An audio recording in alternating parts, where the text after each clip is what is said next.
Like today.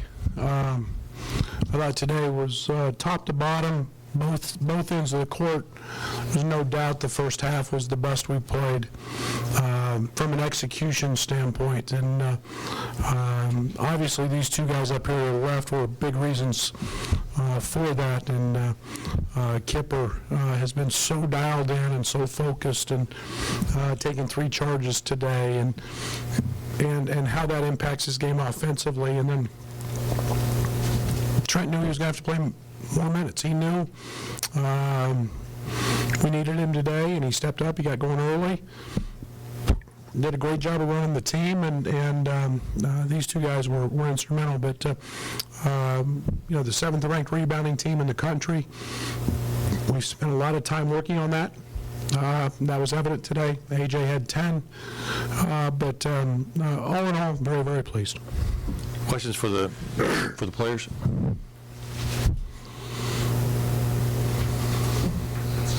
I guess for either one of you two, it's been some time since you guys have just won back-to-back games since January of last season. How important is that just to kind of get things going and build some momentum?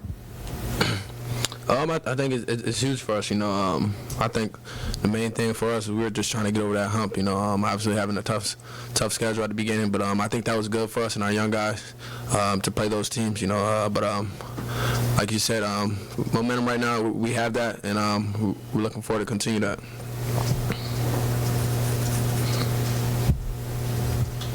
Just with the rebounding tonight, just how much of a group effort was it really out there? Either one. Got it. In practice all week, we worked on everybody going to the glass and, not accepting blockouts. I think the guards did a great job of flying in there and grabbing a few. Just as importantly, our bigs did a great job as boxing out. So, yeah.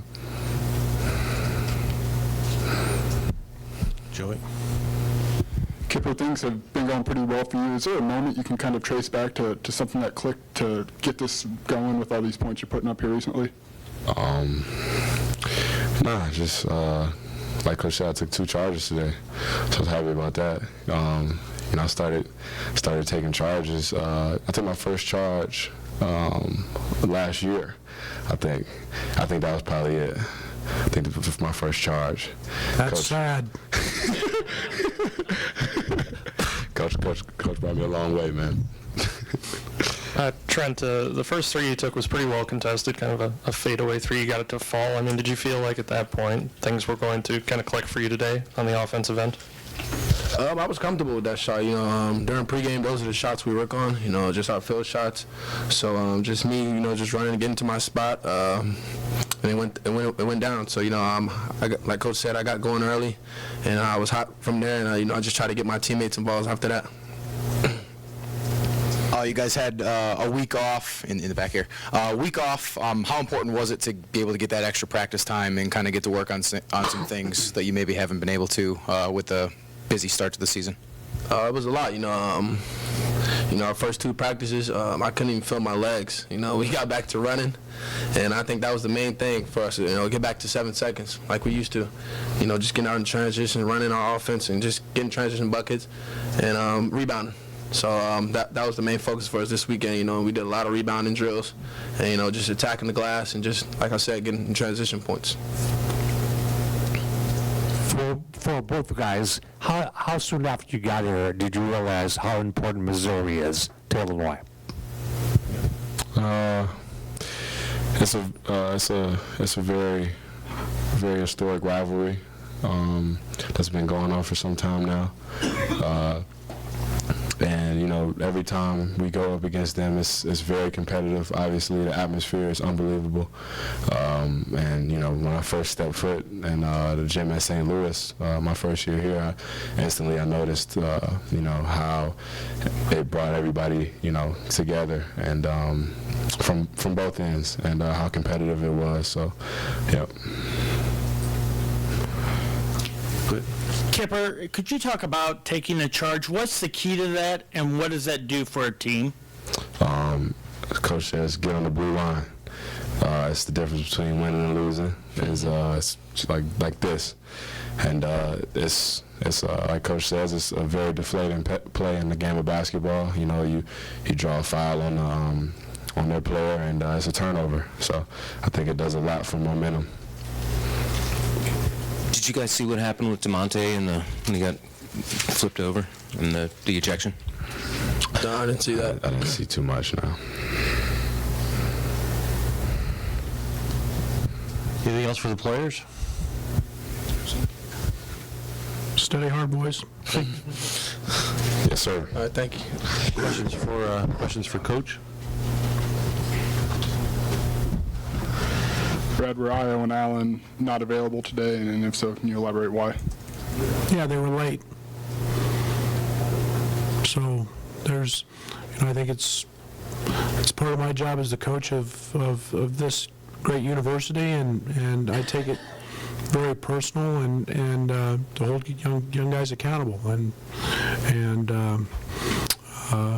when guys show up late, there's consequences. Now I flip the switch and I'm done. We move on and let's get ready for the next. Coach in the back, 11 assists in the first half, just 3 in the second. Did you guys think you were maybe a little less aggressive in that second half with the big lead that you were out to? Yeah, but give them some credit. They mixed up defenses. They put a 1-3-1. I thought we got a little passive.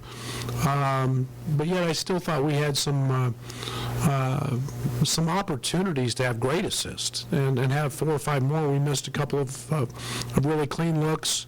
And then we got when we got into the bonus, we talked about driving the ball a little more, trying to get to the foul line. Even though AJ didn't shoot the ball well, he contributes with 10 rebounds. Just how essential was a performance like that out of him, even though he's not putting points on the board? Well, that's AJ's advancement and growth. You're talking about a guy who's considered maybe just a catch and shoot guy. Now he goes out and gets 10 rebounds, and you need him on the floor. You don't want him on the floor. You need him on the floor. And to AJ's credit, man, he has been playing at a very, very high level this first semester. And you have a game where the ball doesn't go in, you still feel great every time it leaves his hand. And now he's doing so many other things. Jim? Brad, you've been getting a few minutes from Samba Kane here and there, but they've been productive minutes. Just talk about how Samba did today. Yeah, he's been great. I mean, he had one ball go right by him that Trent threw. But, they kind of shuffled his feet on another one. But, he's given us rim protection. He's today went and snatched a couple of rebounds that he wasn't getting even a week ago. His improvement, guys, is unbelievable. And I mentioned it before. I mean, he wasn't here. He's been so far behind. So every single day that he's on the court with us, he makes big strides. And I'm becoming a big Samba Kane fan. Kipper said you've helped him come a long way and took his first charge last season. Just how much growth have you seen from him, and what's that do for your team when he's on and doing these things? Well, he's a wonderful human being, first of all. And, I mean, Kipper's a delight to be around. And you enjoy coaching guys who want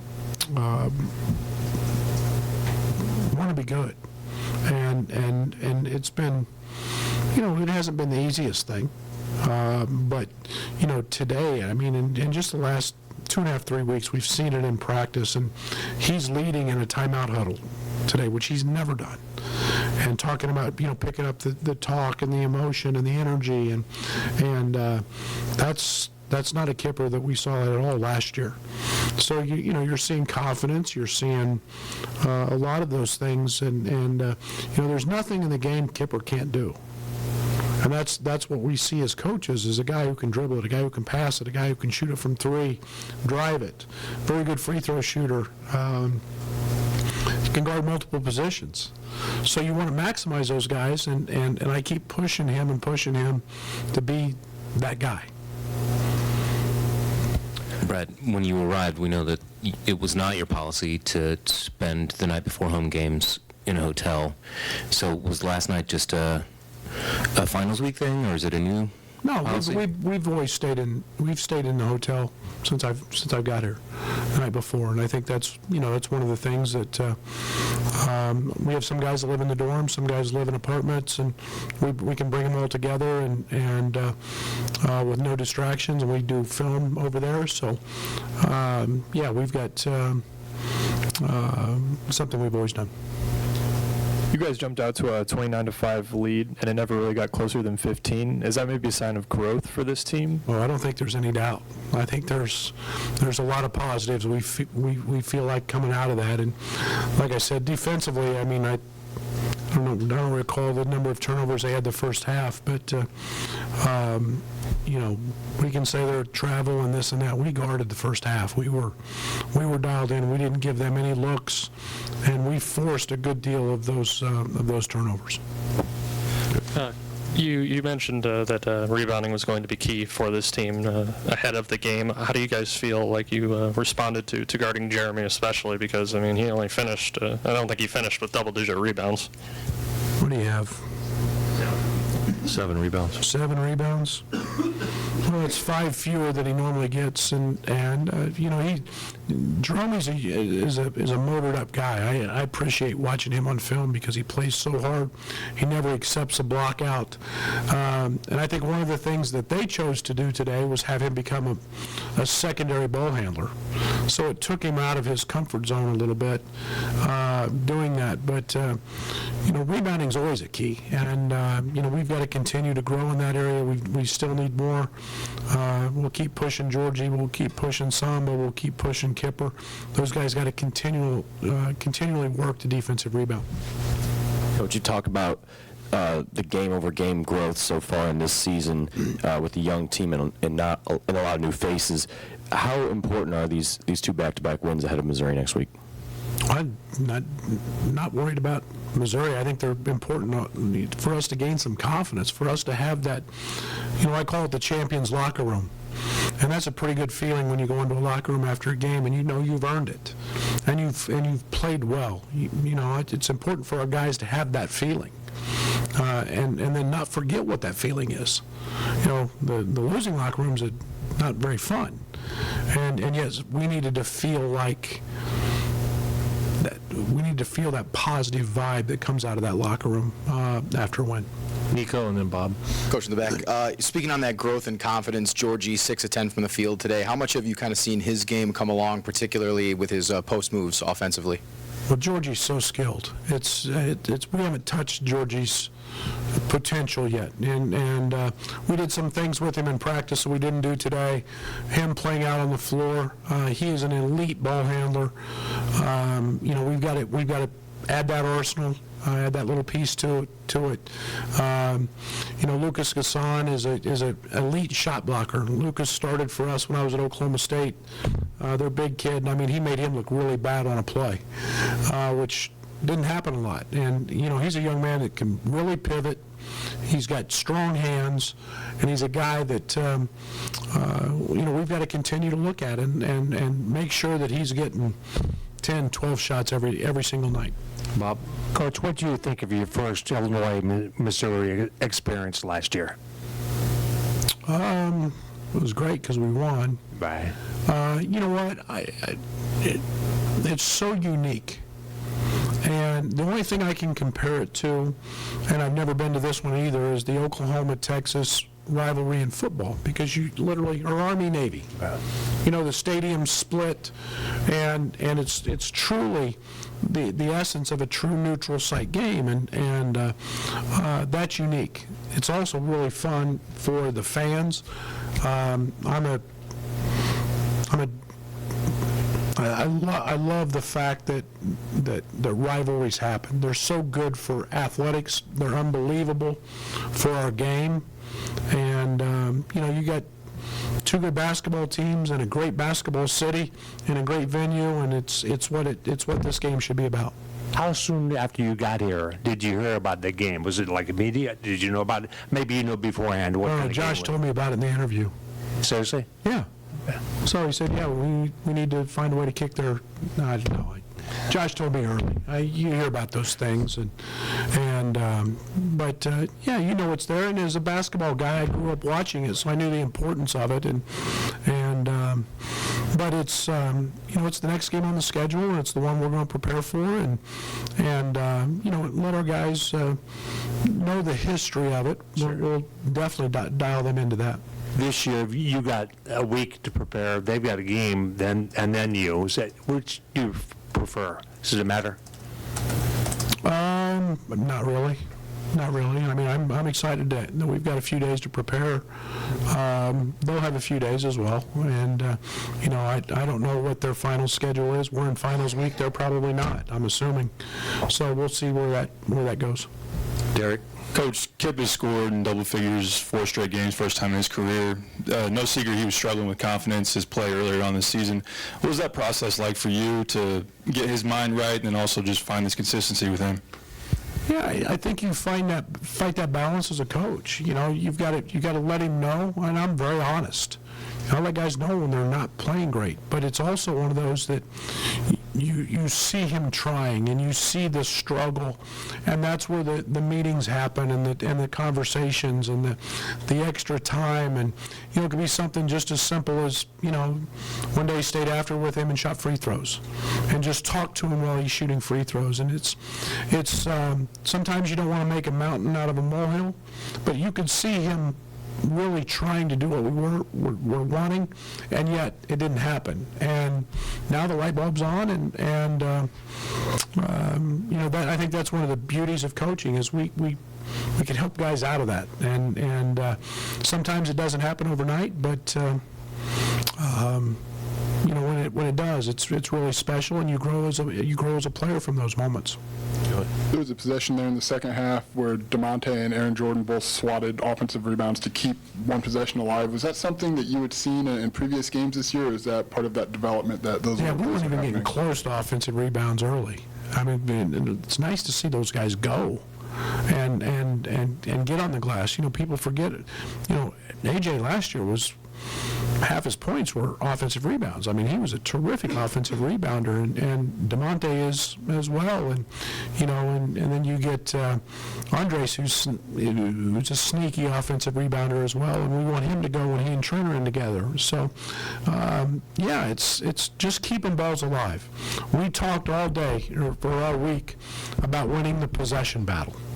And that's an important stat for us. And we want more shots. We want more opportunities. That means we turn people over, and that means we get offensive rebounds. And, we felt really good, especially at half, being up plus 14. Brad, what did you see on the mix-up, I guess, between DeMonte and I didn't see any of it. I was asking my coaches what happened. So I don't know. I actually was more worried about the call being incorrect about whose foot it was off of. So, but I actually didn't see that. Rob exerted some effort to keep your bench from getting involved. Yeah, that's on me, Rob, because I haven't talked about that enough, and that's something that I wanted to make sure that I set the example that we never left the floor. We never left the sideline, and that's something I've got to address on Monday that I have not addressed to this point. But when games get heated, it's great to want your guys to have your teammates back and this and that, but we also have to have some intelligence to understand what the rules are, and that's on me. What do you think of Samba's fadeaway at the free throw line? Kind of saw you slap your forehead afterwards. We taught him that. I think it shows his skill set. I really do. I think the one thing that he's a very talented offensive player. Just feeling his way, and had that been a one possession game, I probably wouldn't have been very happy with that shot. But I'm glad he's got enough confidence that he feels like he can make that shot. Anything else for Coach? See you in St. Louis. Thank you.